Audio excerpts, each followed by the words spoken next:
करी साथियों, last class के अंदर मैंने आप लोगों को पढ़ाया था कि जो भारतीय अंतरिक्ष अनुसंधान संगठन है यानी कि इसरो, इसके भी जो नए अध्यक्ष हैं ये भी कौन बने हैं, तो V Narayan. British junior open में अभी अंडर 17 गर्ल्स सिंगल का जो खिताब है ये किसने जीता था, तो बात की इक्वेस खिलाड़ी अनाहत सिंह ने। शहीद मातो सिंह हाथ खर्चा योजना के बारे में बताया था मैंने आपको, यह भी किस राज्य में शुरू की गई है, तो उड़ीसा के अंदर। इसके बाद मैंने आपको चौथा क्वेश्चन बताया था कि जो बीमा सखी योजना है इसको शुरू करने वाला अभी दूसरा राज्य कौन सा बन गया है, तो गोवा। और यदि पहला पूछे तो पहला हरियाणा है, मैंने कल भी आपको बताया था। सिखों के जो 10वें गुरु थे गुरु गोविंद सिंह जी, इनकी 358वीं जो जयंती है यह भी कब मनाई गई है, तो 6 जनवरी को। यूरोपीय परिषद के अध्यक्ष के रूप में अभी किसने कार्यभार संभाल लिया, तो एंटोनियो कोस्टा ने। किस राज्य में भी पल्लास बिल्ली का पहला जो फोटोग्राफी प्रमाण है यह भी मिला है, तो हिमाचल प्रदेश के अंदर। लोकसभा अध्यक्ष हमारे जो ओम बिरला साहब हैं, इनके द्वारा जो गांधी दर्शन आर्ट गैलरी है इसका उद्घाटन कहां पर किया गया था, तो नई दिल्ली के राजघाट में। इंडस फूड 2025 के 8वें संस्करण के बारे में बताया था मैंने आपको, इसका उद्घाटन किसने किया था, तो ये साथी चिराग पासवान जी ने किया था। एनएसओ ने अभी वित्त वर्ष 2025 के लिए भारत की जीडीपी वृद्धि दर का अनुमान कितना बताया था, तो 6.4%। इसके अलावा मैंने आपको और परसेंट पढ़ाए थे, क्योंकि कल मैंने आपको टोटल 17% पढ़ाए थे। मैंने आपको बताया था जो न्यूजीलैंड के क्रिकेटर हैं मार्टिन गुप्टिन, इन्होंने भी अंतरराष्ट्रीय क्रिकेट से क्या है कि संन्यास की घोषणा कर दी थी। पोको जो स्मार्टफोन ब्रांड है इसके लिए जो अक्षय कुमार है इनको अभी ब्रांड एम्बेसडर बनाया गया है। किस शहर को भी दुनिया का जो सबसे प्रदूषित शहर है ये घोषित किया गया था, तो वियतनाम की राजधानी हनोई को। प्रवासी भारतीय पुरस्कार 2025 बताया था मैंने आपको, ये इस बार कितने व्यक्तियों को प्रदान किए गए, तो टोटल 27 व्यक्तियों को। और मैंने दोस्तों आप लोगों को ये भी बताया था कि जो प्रवासी भारतीय सम्मेलन है जिसका इस बार 18वां संस्करण था, जो उड़ीसा के भुवनेश्वर के अंदर आयोजित किया गया था। अभी बाद में कितनी उम्र के बच्चों को जो सोशल मीडिया है इस पर अकाउंट ओपन करने के लिए अब माता पिता की मंजूरी लेना जरूरी है, तो 18 वर्ष से कम। इसरो का जो स्पेसएक्स मिशन है इसके साथ अभी साथ जो लोबिया का बीज है ये अंतरिक्ष में भेजा गया था, जिसमें अभी अंकुरण हुआ है। और लास्ट 17वां क्वेश्चन पढ़ाया था कि डॉक्टर जो राजगोपाल चिदम्बरम है इनका भी हाल ही में निधन हो गया है। ये कौन थे, तो दोस्तों ये साइंटिस्ट थे। आई होप आपको 9 जनवरी के जितने भी मैंने आपको करंट अफेयर्स के प्रश्न पढ़ाए थे वो सारे के सारे क्लियर होंगे। अब बढ़ते हैं हम लोग आज के प्रश्नों की ओर। तो आज का पहला क्वेश्चन साथियों आप लोगों के सामने रहा, और आज का आपको जो पहला ही क्वेश्चन है ये मोस्ट इंपॉर्टेंट क्वेश्चन है, इस पे आप लोग स्टार मार्क करके रखिएगा। आप लोगों से पूछ रहा है कि जो राष्ट्रीय हरित हाइड्रोजन मिशन है इसी के अंतर्गत अभी जो पहला ग्रीन हाइड्रोजन हब है ये कहां पर स्थापित किया जा रहा है। तो ये राष्ट्रीय हरित हाइड्रोजन मिशन के अंतर्गत पहला ग्रीन हाइड्रोजन हब है जो कि अभी आंध्र प्रदेश के पुदीमडका के अंदर स्थापित किया जा रहा है। करेक्ट आंसर हो जाएगा आपका ऑप्शन नंबर सी।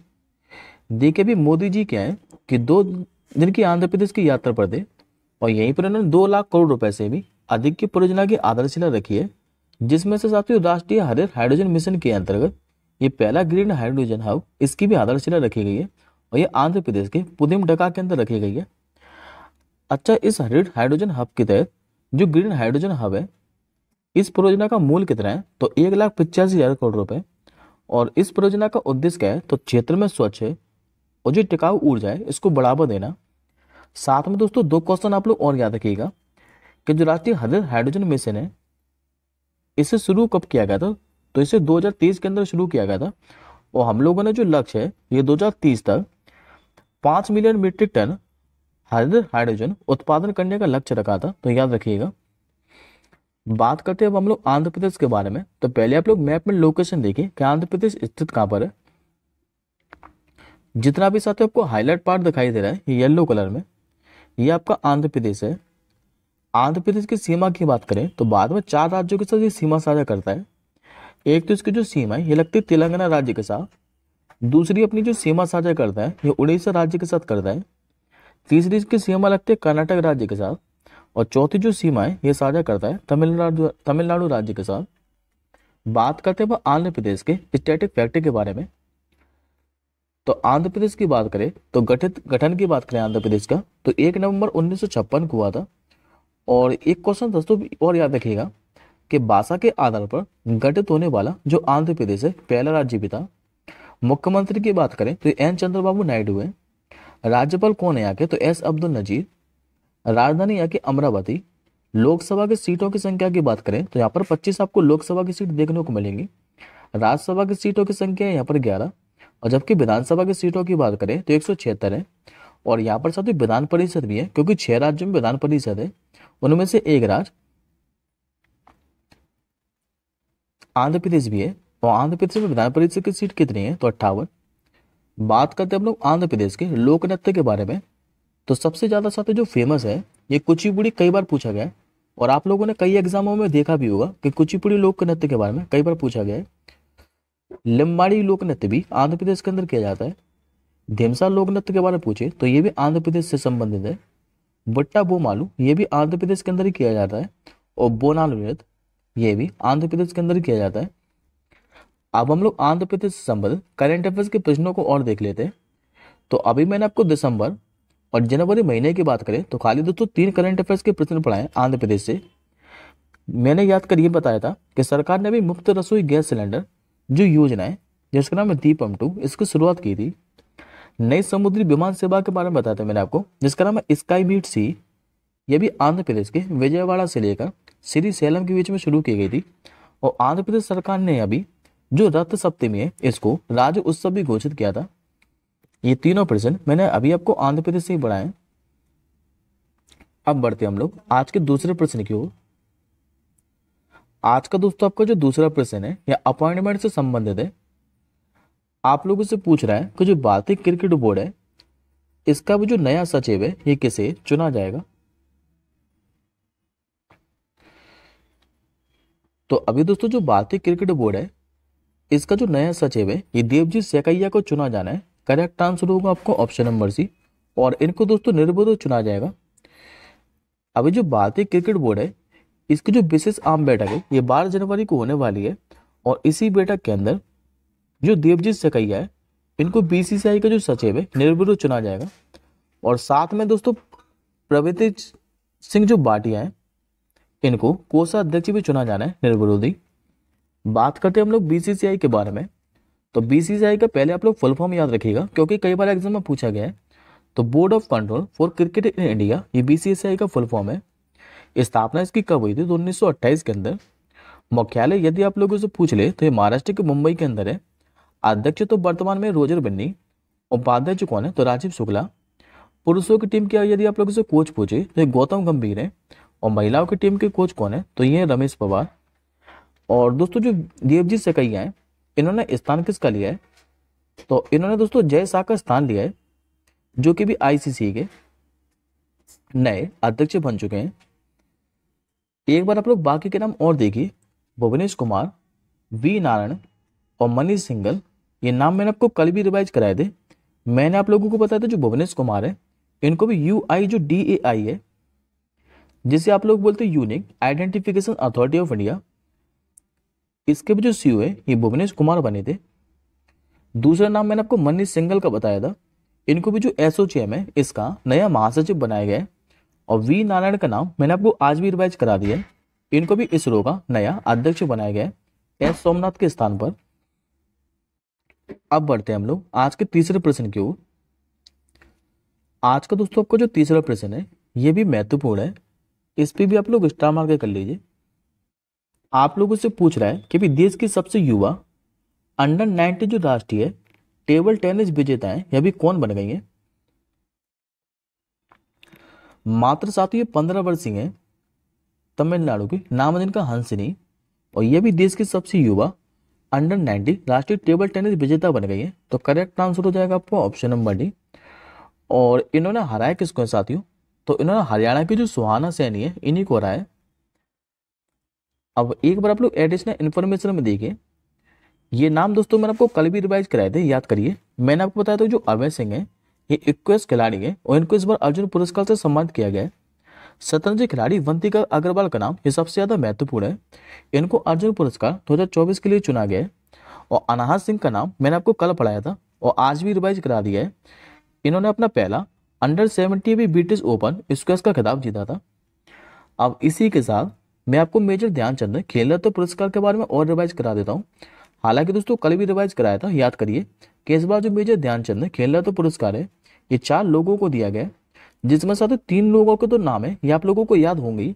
मैं आप लोगों को बार बार बोल रहा हूँ कि प्रवीण कुमार का नाम और याद रखिएगा, क्योंकि इनके संबंध हाई जंप से है और इन्होंने पेरिस पैरालंपिक के अंदर गोल्ड मेडल जीता था। बाकी के 3 नाम तो आप लोगों को याद होंगे क्योंकि काफी ज्यादा चर्चा में है। एक तो डी कुकिस का नाम, ये भी सबसे कम उम्र के मात्र 18 वर्ष में विश्व चैंपियन बने थे। हरमनप्रीत सिंह का नाम याद करिए, ये भारतीय हॉकी टीम की कप्तान है, ये भी आप लोगों को याद है। और मनु भाकर, ये भी काफी ज्यादा चर्चे में है, ये शूटिंग खिलाड़ी है जो कि पेरिस ओलंपिक के अंदर अभी 2 मेडल लेकर आई थी, ये ब्रॉन्ज मेडल लाई थी, और एक तो इस सिंगल में लेकर आई थी और दूसरा लाई थी डबल में। तो इन 4 खिलाड़ियों को इस बार मेजर ध्यानचंद खेल रत्न पुरस्कार से नवाजा गया है। और मेजर ध्यानचंद खेल रत्न पुरस्कार में जो इनामी राशि है यह बढ़ाकर कितनी कर दी है, तो 25 लाख रुपए की। अब आज का आप लोग चौथा प्रश्न देखिए। आज का चौथा क्वेश्चन साथियों आप लोगों के सामने रहा और आप लोगों से ये पूछ रहा है कि अभी जो केंद्रीय मंत्री हैं नितिन गडकरी साहब, इन्होंने पूरे भारत में भी ड्राइवर प्रशिक्षण संस्थानों की स्थापना के लिए इनमें से कौन सी योजना की घोषणा की है? इस योजना का नाम है अखिल भारतीय चालक प्रशिक्षण संस्थान योजना। करेक्ट आंसर होगा आपको ऑप्शन नंबर डी। यहां से साथियों खाली आप लोगों से 2 ही क्वेश्चन पूछेगा।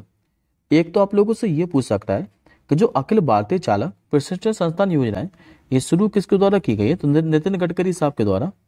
और दूसरा आप लोगों से ये पूछेगा कि जो नितिन गडकरी साहब है इन्होंने पूरे भारत में ड्राइवर प्रशिक्षण संस्थानों की स्थापना के लिए कौन सी योजना शुरू की है, तो योजना अखिल भारतीय चालक प्रशिक्षण संस्थान योजना।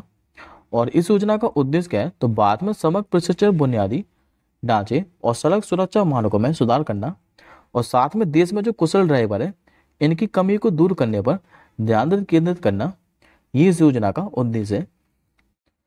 अब आज का आप लोग 5वां प्रश्न देखिए। आज का साथ आपको जो 5वां प्रश्न है ये दिवस से संबंधित है। आप लोगों से पूछ रहा है कि विश्व जो हिंदी दिवस है ये हर साल किस तारीख को मनाया जाता है? तो हर साल जो वर्ल्ड हिंदी डे है ये मनाया जाता है 10 जनवरी को। करेक्ट आंसर होगा ऑप्शन नंबर डी। दरअसल दुनिया भर में हर साल क्या है कि 10 जनवरी को विश्व हिंदी दिवस रूप में मनाया जाता है। और जो पूर्व प्रधानमंत्री थी इंदिरा गांधी जी, इन्होंने साल 1975 में पहला विश्व हिंदी सम्मेलन भी आयोजित किया था। और जबकि सर 10 जनवरी 2006 को जो पूर्व प्रधानमंत्री थे जिनका भी हाल ही में निधन हो गया डॉक्टर मनमोहन सिंह जी, इन्होंने पहली बार विश्व हिंदी दिवस मनाया था। 2024 के लिए इसकी थीम क्या है, तो एकता और सांस्कृतिक गौरव की वैश्विक आवाज, ये 2024 के लिए विश्व हिंदी दिवस की थीम है। साथ में ये और याद रखिएगा कि राष्ट्रीय हिंदी दिवस कब मनाया था, तो हर साल 14 सितंबर को।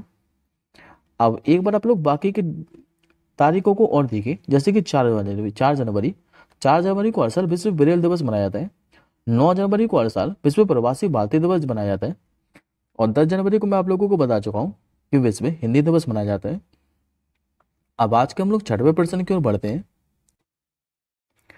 आज का साथी आप लोगों से 6वां क्वेश्चन पूछ रहा है कि अभी किस राज्य सरकार के द्वारा जो गुणोत्सव 2025 अभियान है ये शुरू किया गया है? तो ये जो गुणोत्सव 2025 अभियान है ये भी असम सरकार के द्वारा शुरू किया गया है। तो करेक्ट आंसर हो जाएगा आपका ऑप्शन नंबर ए। अब ये गुणोत्सव 2025 अभियान की बात करें तो इसमें साथ जो सरकारी स्कूल है इनकी छात्राओं के प्रदर्शन का मूल्यांकन किया जाएगा। और गुणोत्सव 2025 में बात करें तो असम के 11 जिलों के 16,000 सरकारी स्कूलों के जो 14 लाख विद्यार्थी हैं इन्हीं का प्रदर्शन और मूल्यांकन किया जाएगा। बात करते पहले हम लोग असम के बारे में, तो मैप में पहले आप लोग लोकेशन देख लीजिए। तो ये दोस्तों आप लोगों को जो पूरा हाईलाइट पार्ट दिखाई दे रहा है ये नॉर्थ ईस्ट है। और इसमें आपको जो मैरून कलर में पार्ट दिखाई दे रहा है ये आपका असम। असम की यदि आप लोगों से राजधानी पूछे तो ये दिसपुर। असम के मुख्यमंत्री कौन है, तो हेमंत बिस्वा शर्मा। राज्यपाल यहाँ के गुलाब चंद कटारिया। लोक नृत्य की बात करें तो एक तो दोस्तों सबसे ज्यादा पूछा गया अभी बिहू लोक नृत्य। दूसरा आप लोगों को याद रखना है बागुरुम्बा लोक नृत्य। तीसरा याद रखना है सतरिया लोक नृत्य जो कि असम का क्लासिकल डांस भी है। नट पूजा लोक नृत्य और जो बोरताल लोक नृत्य ये भी असम के अंदर ही किया जाता है। त्योहार की बात करें तो सबसे ज्यादा अंबुबाची मेला पूछा गया है। और ये भी पूछता दोस्तों कि जो अंबुबाची मेला है ये लगता कहाँ पर है, तो असम के कामाख्या मंदिर के अंदर। दूसरा जो इसमें लिखा है मी डैम मी पी त्योहार ये एसएससी सीजीएल के एग्जाम में पूछा जा चुका है कि जो मीडियम मीफी त्योहार है ये अहम लोगों के द्वारा दिवंगत व्यक्तियों की याद में मनाया जाता है, जो कि असम के अंदर मनाया जाता है। अब बात करते हैं हम लोग असम से संबंधित करंट अफेयर्स के प्रश्नों के बारे में। तो असम से मैंने अभी हाल फिलहाल में आपको 3 ही करंट अफेयर्स के प्रश्न पढ़ाए हैं। एक तो मैंने आपको बताया था कि असम का जो करीमगंज जिला है इसका जो नाम है ये बदल कर क्या कर दिया है, तो श्री भूमि जिला।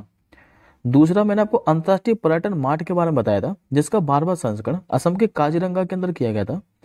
और अभी असम मंत्रिमंडल ने जितने भी सार्वजनिक स्थान है यहाँ पर गौमांस की खपत पर प्रतिबंध भी लगा दिया था। अब आज का आप लोग 7वां प्रश्न देखिए।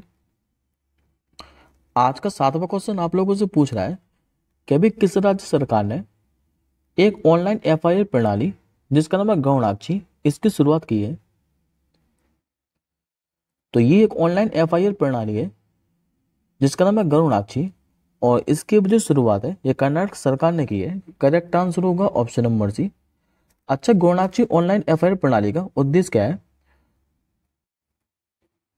तो भारतीय जो वन्यजीव ट्रस्ट है इसी के सहयोग से वन और वन्यजीव अपराध है इन्हीं की रिपोर्ट करने के लिए ये गरुणाक्षी ऑनलाइन एफआईआर प्रणाली शुरू की गई है।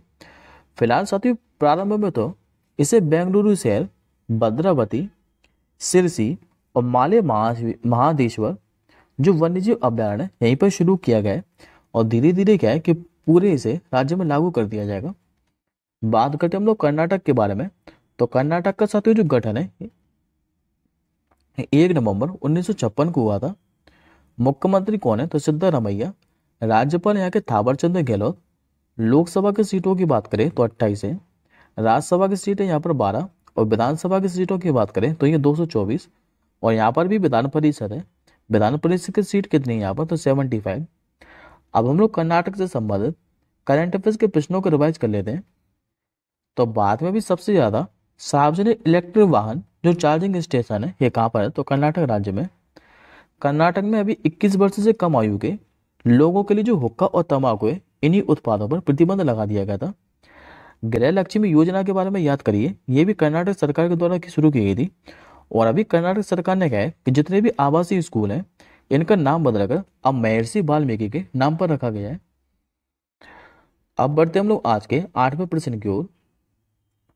आज का 8वां क्वेश्चन आप लोगों से पूछ रहा है कि जो पूर्व राष्ट्रपति हैं प्रणब मुखर्जी इनका जो स्मारक है यह भी कहाँ राष्ट्रीय स्मृति परिसर में बनाया जाने वाला है?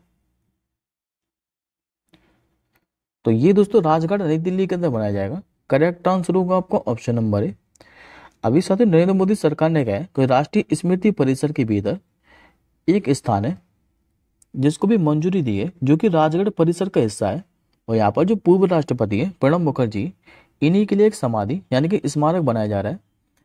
और प्रणब मुखर्जी की बात करें तो इन्होंने 2012 से लेकर 2017 तक भारत के राष्ट्रपति के रूप में काम किया है और इनको 2019 के अंदर भारत का जो सर्वोच्च नागरिक सम्मान है जिसका नाम भारत रत्न इससे भी सम्मानित किया जा चुका है। अब आज का आप लोग 9वां प्रश्न देखिए। आज का 9वां क्वेश्चन आप लोगों से पूछ रहा है कि अभी किस आईआईटी ने एशिया का जो सबसे बड़ा शैलो बे बेसिन है इसका उद्घाटन किया है? ये दोस्तों आईआईटी मद्रास ने किया है। करेक्ट आंसर होगा ऑप्शन नंबर डी। अभी आईआईटी मद्रास ने कहा है कि अपने जो थ्योरी कैंपस है यहाँ पर मुख्य आईआईटी मद्रास कैंपस से 36 किलोमीटर दूर एशिया के जो सबसे बड़े शैलो बे बेसिन है अनुसंधान इस सुविधा का शुभारंभ किया है। और ये जो दोस्तों सुविधा आपको दिखाई दे रही है इमेज में ये बंदरगांव जलमार्गों तटों के तहत स्वदेशी रूप से विकसित की गई है जो कि तटीय और समुद्री इंजीनियरिंग में भारत की प्रगति को दर्शाती है। आज मैं आपको साथियों आईआईटी से संबंधित मैंने आपको जितने भी पिछले 3 महीने के अंदर करंट अफेयर्स के प्रश्न बताए वो सारे के सारे रिवाइज करा देता हूं। तो सबसे पहले मैंने आपको याद करिए आईआईटी मद्रास के बारे में बताया था किसने भारत का पहला जो हाइपरलूप टेस्ट ट्रैक है यह भी विकसित किया गया। आईआईटी गुवाहाटी के बारे में बात करें तो इसके शोधकर्ताओं ने भी मीथेन से कार्बन डाइऑक्साइड को जैव ईंधन में बदलने की तकनीक विकसित की थी। आईआईटी गुवाहाटी ने अभी 30 नवंबर से 3 दिसंबर तक 10वें भारतीय अंतर्राष्ट्रीय विज्ञान महोत्सव 2024 की मेजबानी की थी। आईआईटी मद्रास के द्वारा भी भ्रूण के मस्तिष्क की जो 3D छवियां हैं ये जारी करने वाली दुनिया का पहला शोध संगठन भी बना था आईआईटी मद्रास। और आईआईटी दिल्ली की बात करें तो अभी क्यूएस वर्ल्ड यूनिवर्सिटी रैंकिंग जारी की गई थी सस्टेनेबिलिटी की 2025 वाली, और इसमें जो आईआईटी दिल्ली है अव्वल रहा था। अब आज का आप लोग 10वां क्वेश्चन देखिए। आज का 10वां क्वेश्चन आप लोगों के सामने रहा। आप लोगों से पूछ रहा है कि जो माउंट ईबू है इसमें भी हाल ही में विस्फोट हुआ है। आप लोगों को दोस्तों ये बताना है कि जो माउंट ईबू ज्वालामुखी है ये किस देश में स्थित है। ये ज्वालामुखी साथ इंडोनेशिया के अंदर स्थित है माउंट ईबू, और इसमें भी हाल ही में क्या है कि विस्फोट हुआ है 7 जनवरी को, जिससे साथ 3 किलोमीटर तक क्या है कि ऊंचा राख का स्तंभ निकला है। अब ये ज्वालामुखी से संबंधित क्वेश्चन है, तो ये भी साथ सक्रिय ज्वालामुखी से महत्वपूर्ण रिलेटेड करंट अफेयर्स के क्वेश्चन है जिनके बारे में आप लोगों को पढ़ा चुका हूं। जैसे कि माउंट एटना ज्वालामुखी की बात करें तो सिसिली इटली के अंदर है। माउंट मेरापी ज्वालामुखी ये भी साथ जावा इंडोनेशिया में है। माउंट लेवोटोबी लाकी लाकी भी बोलते हैं जैसे, ये भी इंडोनेशिया के अंदर है। स्टॉर्म वैली की बात करें तो एडुएन द्वीप इटली के अंदर है। कानलोन ज्वालामुखी के बारे में बताया था मैंने आपको, ये भी अभी हाल ही में फटा था फिलीपींस के अंदर। और किलाउ ज्वालामुखी ये भी साथियों अमेरिका के अंदर है, इसमें भी हाल ही में विस्फोट हुआ था।